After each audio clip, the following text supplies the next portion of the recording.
I love my cup of coffee. Good morning, friends. Mark Holmes here with my buddy Cowboy Jobu. And as always, thank you guys for watching, commenting, and subscribing to the Jobu Sports Report. Without you guys, this literally doesn't work. But hold on.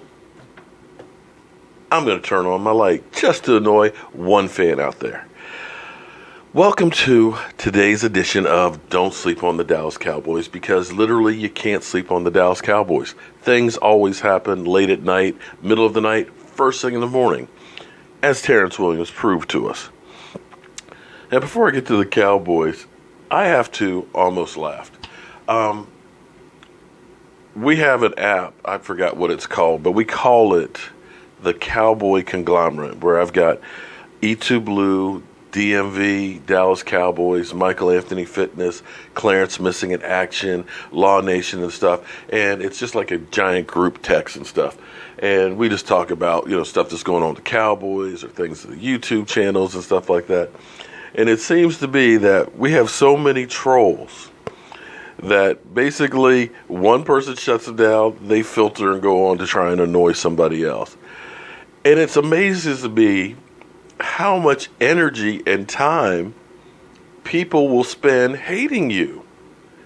There's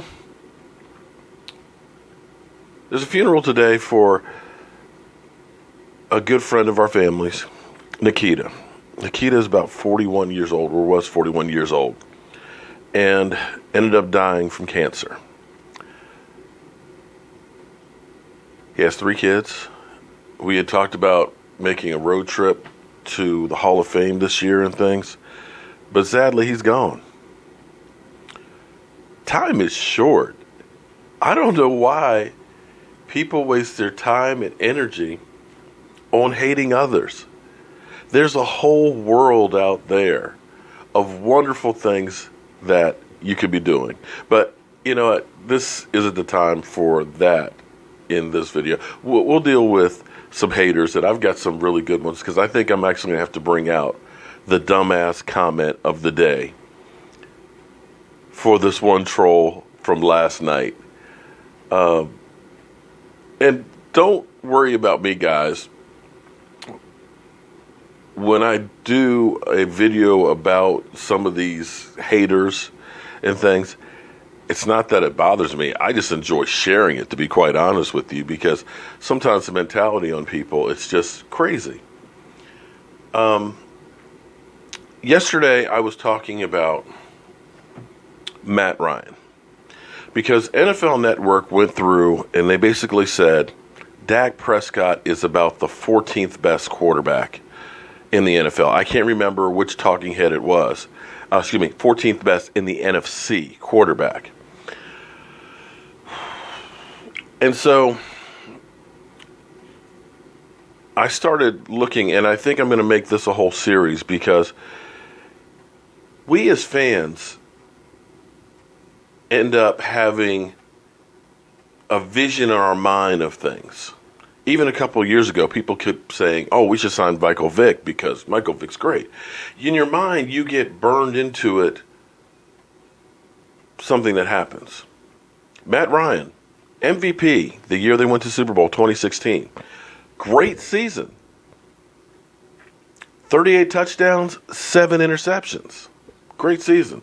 MVP, 9.3 yards per completion. But it's kind of like the Jason Hatcher syndrome, I'm going to call it. Jason Hatcher, who was with the Cowboys for about, 9 years or so, averaged about 3.1 sacks a year. 3.1. Not awful. Not exactly earth-shattering. But in 2014, he had 11. And he got a big contract to go to the Washington Redskins. If he got to the Redskins, he went back to his career average. You're always going to have a great season somewhere in there. You're always going to do your best at some point. I mean, in high school, I was throwing 48s, 49s, and shot put. I went to the Naval Academy meet, and all of a sudden, boom, I threw 51.9. It just blew my other distances out the water. It was above and beyond what was normal that I would do every meet. You go from 48 to 51.9, you are always chasing that great throw or that great season. So when I compared what Matt Ryan did, and Matt Ryan's first 2 years weren't anywhere near as good as what Dak Prescott's first two. But if you take out that one great season, which is one of the reasons why in statistics they have so many different ways of coming up with an average. One of them takes your worst season and your best seasons, gets rid of them, and then averages the rest. Because the top one could be an aberration as well as the bottom one. The ones that are in the middle are more what the guy really is. So when you take out that number, I pointed out that his career average without 2016, that season that was above and beyond anything else that he did, he threw for almost 5,000 yards. His average was 26 touchdowns, 12 interceptions, a 93 rating, and 4,000 yards. So when I compare that and say that that's nothing special in the NFL. That's about average. But in everybody's mind is burned in Matty Ice, Super Bowl quarterback, NFL MVP. Well, Joe Theismann was an NFL MVP. But do you think Joe Theismann was a great quarterback? Anyone? So, in your mind, I try and at least give you the numbers and statistics. Last season, Matt Ryan, 20 touchdown passes, 12 interceptions, 4,000 yards. Not really that great. But yet, I get so many people telling me I'm just a hater. No, don't hate on the numbers. It's the numbers. So, I think what I'm going to do, and some people like it, some people hate it, I'm just going to go through, and we'll go through the quarterbacks in the NFC and compare the numbers. Let's look at them and see, is Dak the worst quarterback ever in the history of the NFL? Is he the 14th best quarterback in the NFC? We'll take a look at that and see how he compares with some of the other ones. I kind of enjoyed the debate. I enjoyed having people tell me how stupid I am, and I enjoy hearing how skewed people's opinions are and how much it's literally like talking to a brick wall.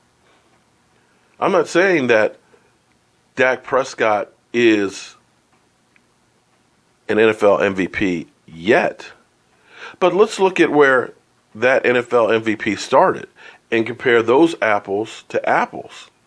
First couple of years, because Dak Prescott has not been in the league for 10 years like Matt Ryan. He's been in for 2. So his starting point is a lot higher than Matt Ryan's. All right, so with that out of the way, I'm sure I'm going to get plenty more hate mail. Kamar, come on, man. Email me back again, buddy. Come on. It's nothing personal. It's just business here. We're trying to run a business. But the Cowboys have their first practice of Phase 3 OTAs out of the way, just like most of the NFL teams. And unfortunately, the thing that we hate about football is everybody is one play away from being out. The Eagles already lost a linebacker. The Chargers lost a tight end yesterday, torn ACLs. And this is the part that's sad because it's supposedly non-contact. It's 7-on-7. And that hurts a team. You're planning on having this guy, that guy, boom. You're putting in the systems. All of a sudden, you lose a guy. We know about that because we lost Sean Lee first day of OTAs in 2014. So it is what it is. The NFL owners are meeting, of course, in Atlanta as we speak today. They're looking at making the national anthem kneeling a 15-yard penalty because they want to get back to focusing on the game on the field and not divisive topics. They don't want to be the social conscience for people, which I think is also filtered down into NFL CSI. As we look through the NFL handling of guys thus far this offseason, we have not heard anything from the NFL when guys have done things across the law. I think the NFL is getting away from that whole social conscious completely. And I think they're just focusing on showing me the money. Flat out. How much money can we make? We're going to do what we want to do, and we don't give a damn what people think. Can't blame them, because what they've been doing for years has been working. In other news, they will be changing, at least for 1 year, trying it out, kickoffs. The way kickoffs are done is going to be totally different, and it's in the interest of safety. And this is when I realize how old I truly am. When I played football at JMU, my first action playing was on special teams. Kickoff team in particular. I was the first guy from the kicker, and my job was to run 40 yards downfield and slam into the wedge and break the wedge. Yeah. So you wonder sometimes how I forget things, how I can't pronounce names. It might go back to being the wedge buster. The NFL had reduced the size of the wedge. You couldn't have the 5-6-man wedges like you used to. They had reduced it. And now you literally have everybody on the line in a no contact zone with no running start. Well, actually, you know what? I've got a clip from the NFL that'll actually explain it to you probably better than I can, because I'm still trying to figure it out. But guys, I hope you have a great day. I'm Mark Holmes. This is Cowboy Joe Boo. And have a great day. I'll see you guys soon.